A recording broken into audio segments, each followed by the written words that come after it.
What's that, Mr. Penguin? Your most favorite story of all? You want me to read that? Even though it's close to last call? Are you sure that thing's a sequel? There's no way it can be good. Okay. I mean, whatever flies in your neighborhood. I mean, you are a penguin, and that's to be sure. And, like, I'm sure mom's not a whore. That's a joke. Don't need to, get all offended.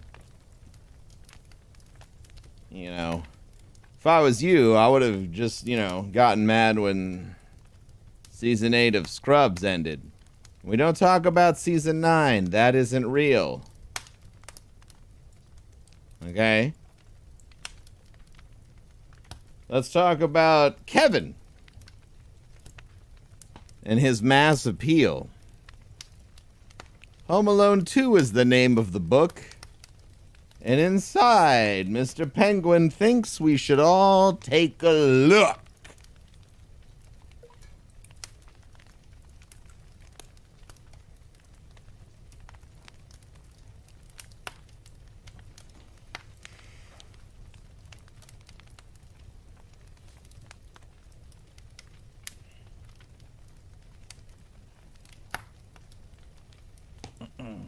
Home Alone 2 Lost in New York.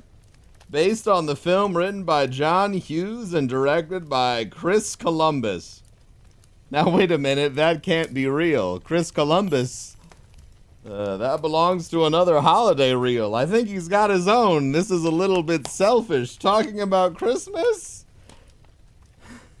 But your name's Columbus? That's hellish. It makes me quite sad, but I guess we'll see exactly why Kevin is yelling at this tree.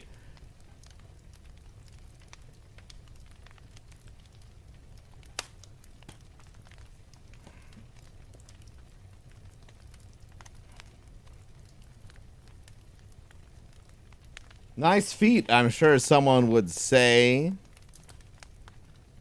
You can masturbate as much as you want. All day.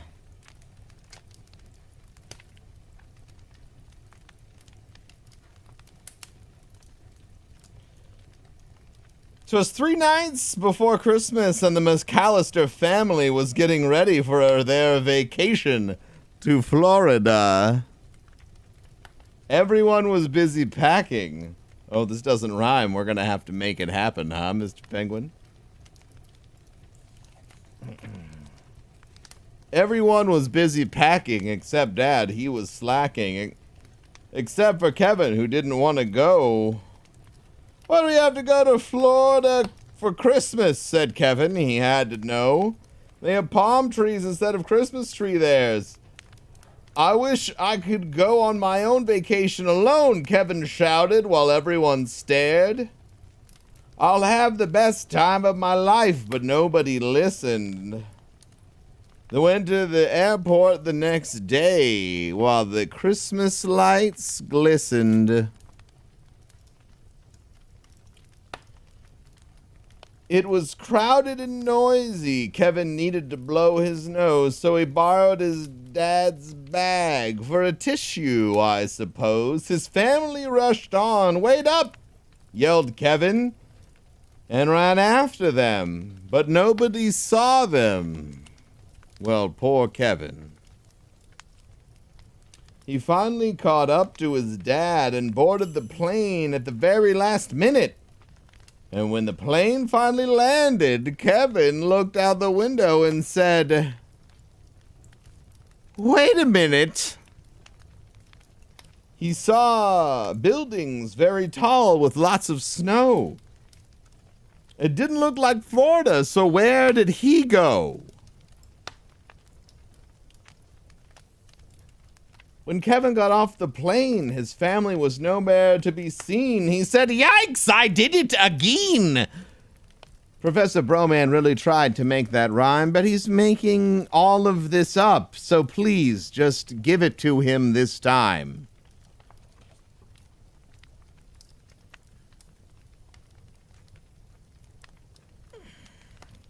At first, Kevin was scared, but then he realized this was his last chance to do whatever he wanted on vacation. In his eyes, he discovered New York City was a magical place to celebrate Christmas.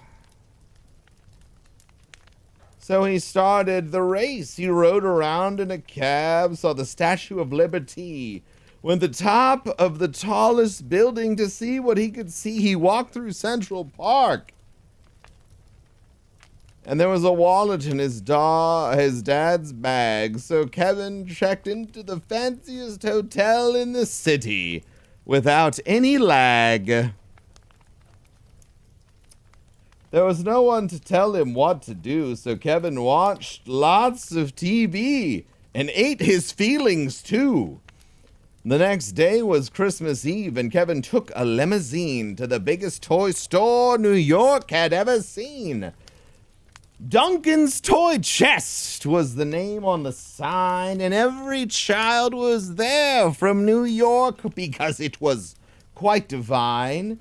He met the store's owner, Mr. Duncan, to which Kevin said, I like your toys. You don't have a lot of hair on your head. Duncan said the money from the store on Christmas Eve would go to a children's hospital to create more ease. Kevin gave him his entire allowance. He thought the kids in the hospital needed it more than he did. Quite the confoundance. To thank Kevin, Mr. Duncan gave him a pair of special ornaments. Turtle doves are a symbol of friendship.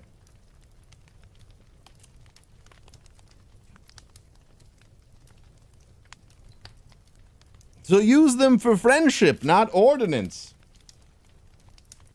Weaponry was the reference there.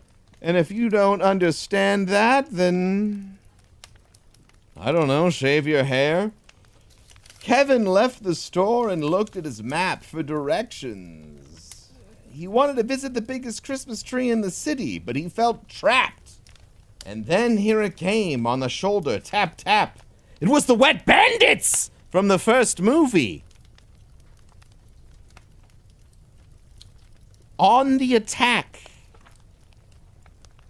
Tonight we're going to rob the toy store, and you're going to leave us alone, so it's such a bore.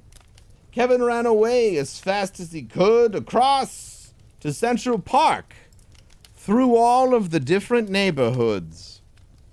He ran so fast he tripped, his foot got caught.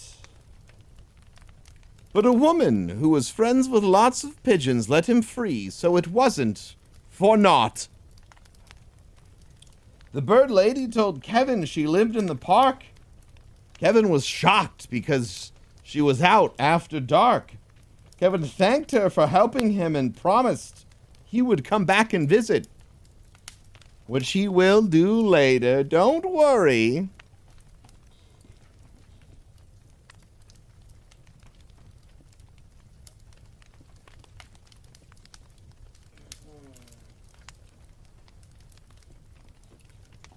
You won't miss it. But first, Kevin had to stop the burglars from robbing the toy store and a nearby abandoned house looked smart. He made a plan, and it wasn't a chore. Operation Ho-Ho, he gave it a name to make sure all of the bandits would leave crippled and lame. He poured goo on the floor and tried to paint ropes. He lined it with bags of flour and laid down tripwire for all of these dopes. He scattered tools in the hallway, painted stairs with grease. And then Kevin went back to the toy store, knowing that the terror of Harry and Marv would cease. The burglars chased Kevin to the abandoned house. They stumbled into his traps, making quite a lot more noise than a mouse.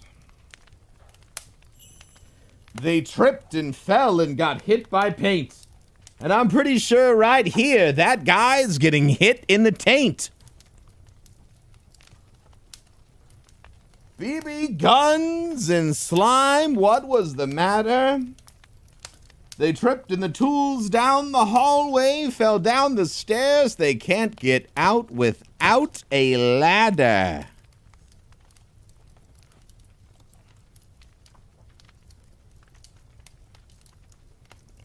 But as Kevin snuck away, the burglars stopped him.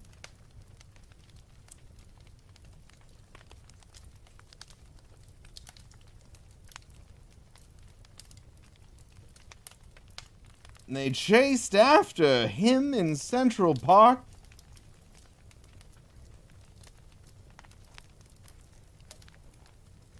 And then they got him. I know, the rhyming is bad.